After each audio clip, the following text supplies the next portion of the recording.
Well, we had a constructive meeting, very cordial meeting. We talked over all aspects of the bonding bill. I think we're, in terms of the projects other than transportation, we're in pretty much accord on that. We talked about the tax bill, of course we're in accord on that. We're still not resolved on metropolitan transit in general and the Southwest Light Rail line in particular, and I don't know whether that one's going to be achievable or not. You know, that was the impasse at the end of the legislative session 3 months later.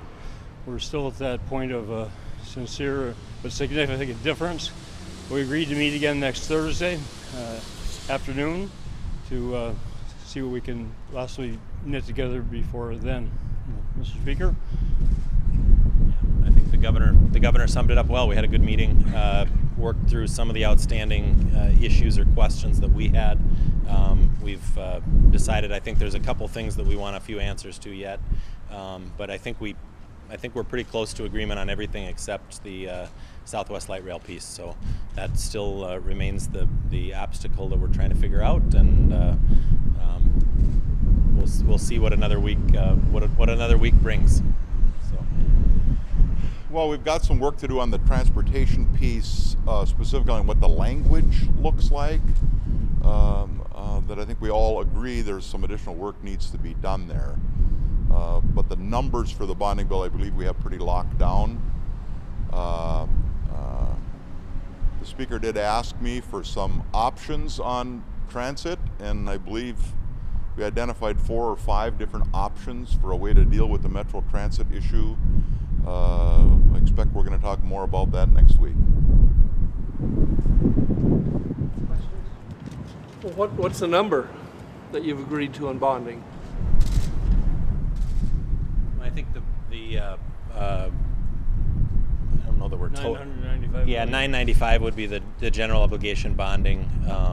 We still are going to try to work out the transportation piece of the bill, but likely what we'll do is we'll increase the trunk highway bonding portion of the bill. And that would make some room for some of the governor's projects in the other portions of the bill. So general obligation would stay at $995, and we'd likely pick off much of what was in the governor's requests by making room in the other parts of the bill. Have you agreed on specific items here on the bonding bill, or have you just agreed on the overall numbers? Well, first of all, we didn't finally agree on anything because we have the minority caucuses both to be considered in this, and so in deference to Representative Thiessen, and I can't speak for Senator Hand, but in deference there, I said I would not agree in any final way to anything that didn't have him a chance to participate and have input into. So nothing's been cast in stone. We have drafts, and except for the St. Peter's Security Hospital, or the sex offender part of that bonding request, all the other projects are included in there, with the one still to be resolved is on the Fort Snelling renovation. But all the others are included. But again, until we have that conclusion from or consent from the 2 majorities whose votes are needed, nothing has been finalized. Is there any chance of a special session without some resolution of Southwest Light Rail? I believe not. Senator Bakk speak for his caucus, but I heard from Representative Thiessen that was his caucus support requirement. And it's not just Southwest. It's all Metro Transit, or everything that would be part of the funding that would be provided in that measure, depending on how it's structured. So what's the final number on bonding, and is there, with the transportation bonds in it, and is there enough time to do this with state fair and elections and everything else coming up? This was supposed to be the final week. We're persisting because we know there's a lot at stake for a lot of people in terms of the tax bill, in terms of the bonding bill. That's why we're continuing to fight now. We are 3 months past the legislative session conclusion with basically the same impasse that stalled this matter then. So I can't, but we're going to give it another shot next Thursday afternoon because we recognize the importance of it. But we're all aware that we're talking about a timetable now that's shrinking. Senator, what were the options that you presented? Well, there's been a lot of conversation about dissolution of CTIP completely, which ultimately would allow the 5 CTIP counties to do a half a cent sales tax like the other 82 already can. So that would be one, a dissolution of CTIP. The other would be just leave CTIP in place and just allow them to do a 0.5% like the other 82 counties can. The other option would be the current law says that a rail authority can only do 10% of a project. So there's kind of 2 options around that. You either could be take the 10% out of law and just be silent on that and let counties kind of figure it out. Or you could take the Senate's proposal from the last night and just allow a local rail authority to do up to 20% of a project. So those are the things that we identified as potential options. They all probably work. Some probably have more support from the counties than others. What about a certificate of participation approach with Metro Transit doing that on its own? Is that an option? It's one of the things we talked about, but that would require a general fund appropriation. So we didn't spend a lot of time talking about it. Speaker, Progress from a month ago, have you moved any closer to a special session? You know, just to quickly summarize it, and again, in the House, we don't have the votes for Southwest Light Rail, and in the Senate, Senator Bakk is telling me they don't have the votes to pass these bills if Southwest Light Rail isn't in. So that obviously leaves Southwest Light Rail as the outstanding issue, and my own personal opinion is that likely I'm not sure that we can stop Southwest Light Rail, and I think that frankly Met Council and CTIB are probably going to figure out a way, if we take no action, if we walk away from where we are right now, I believe that Met Council and CTIB will probably try to do or figure out a way to do Southwest Light Rail without the legislature, and we're going to lose everything that's on the table right now.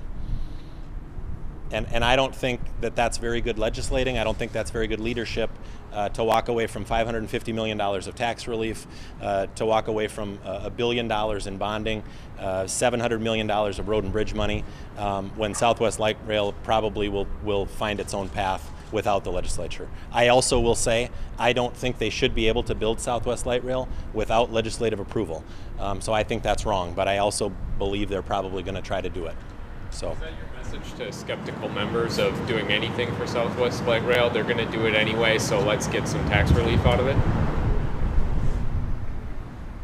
You know, the problem is Southwest Light Rail is such a controversial project that I just don't have support in my caucus for Southwest Light Rail. You know, I think we found out yesterday that one of the pending lawsuits against Southwest Light Rail now has a court date. I think it's in next year, as far as a trial is concerned, to resolve that pending litigation. There's still 2 pending lawsuits against Southwest Light Rail.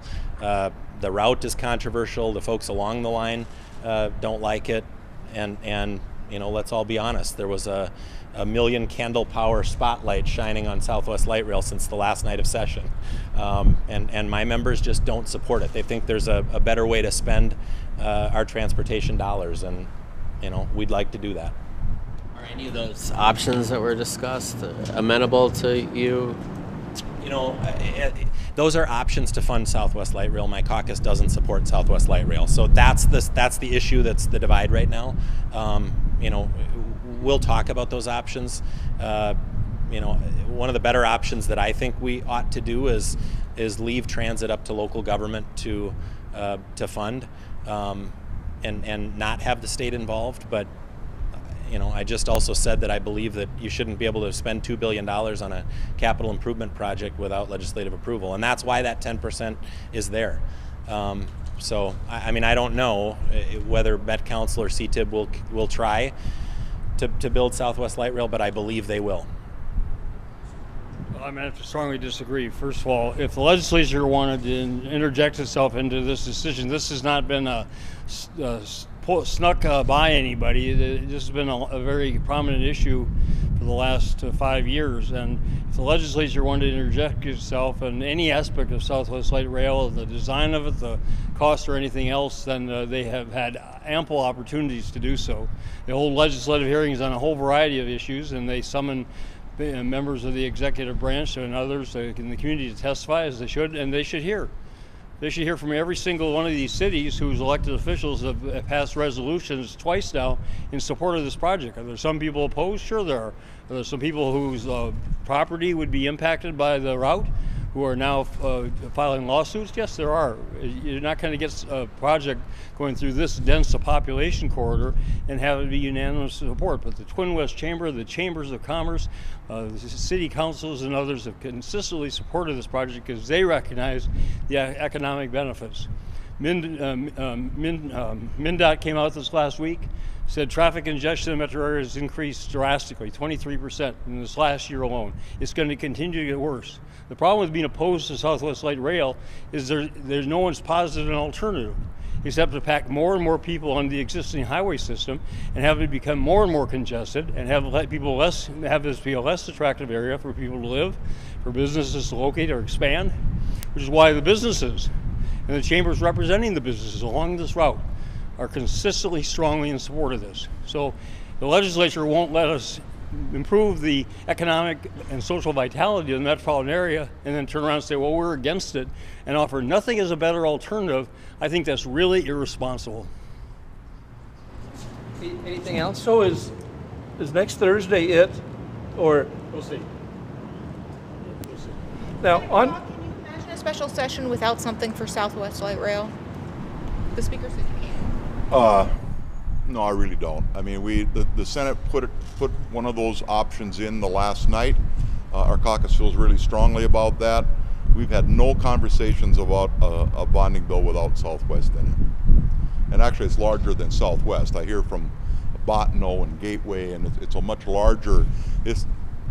Oftentimes, this gets characterized as being about Southwest, but it really is about Metro Transit much more broadly than just that.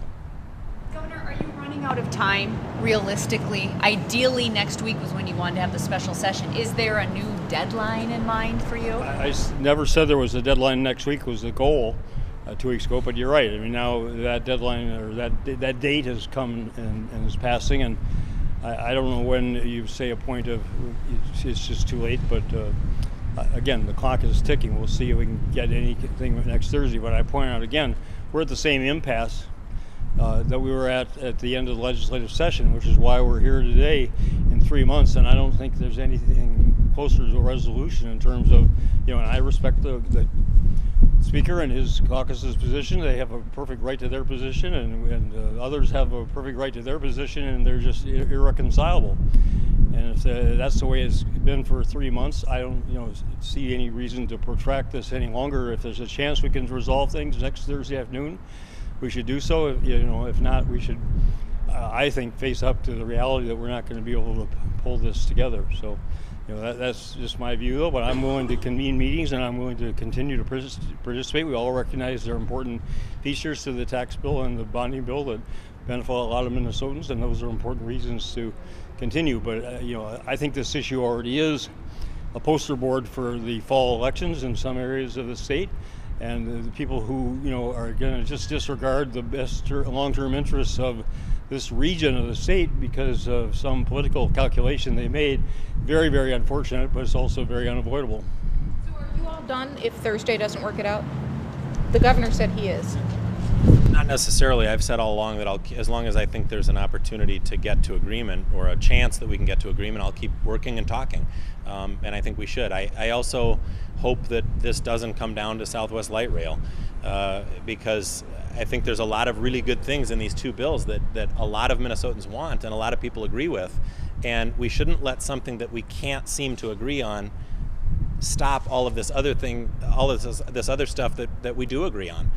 So I don't think there should be a correlation between the two, and I think that's what frustrates people about how we do things in St. Paul. They shouldn't necessarily be connected, and there's a lot of good things in these bills, and I think we should pass them. And I hope that Southwest Light Rail doesn't get in the way. I just got to say again, this is about more than Southwest. This is about Metro Transit and funding for in this case, we propose the counties having the wherewithal to finance their own projects and giving them that capability. I've been doing this for 40 years, and every bill I've ever been in legislation I've been involved in has involved road construction for mostly greater Minnesota projects, some metro projects, and metro transit. There's been a balance that's been agreed to that is, again, recognizes that we're all in this together. What benefits the metropolitan area benefits greater Minnesota. It pays for county program aids, school aids, local government aids, and a whole raft of other services that people out in greater Minnesota benefit from. Similarly, with yesterday's announcement up in the Iron Range that the United Taconite is expanding. That benefits the range, it benefits the region, and it benefits all of our state. What benefits one benefits all, and to splinter this off and say, well, it's Southwest Light Rail, because you can put that on a poster board out in parts of Minnesota, and people think that their legislators somehow protecting them from having something taken away from them, is wrong, and it's short-sighted, and it's really destructive to the economic future of this state. Okay, That's thanks. it. Thanks, everyone. Thank you. Can you talk away from light rail and transit, on bonding in general?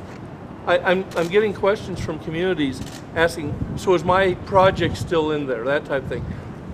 Is the bonding bill from the last night session, is it pretty much intact, or are you pulling things in and out now? Nothing's been removed from that bill that I'm aware of. Just the ones added? Yeah.